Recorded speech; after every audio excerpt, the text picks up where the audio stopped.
If you want to know how you can install the WhatsApp app on your iPhone, so in this video I will show you the exact process on how to do that.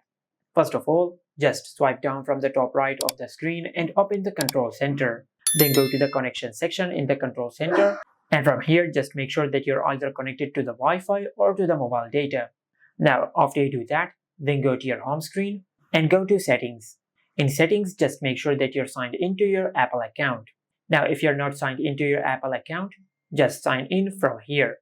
As you can see, we are already signed in. After you have done that, then go to your home screen and open the App Store. Now in the search bar, just search this. From here, just tap on WhatsApp Messenger, then tap on the download icon over here.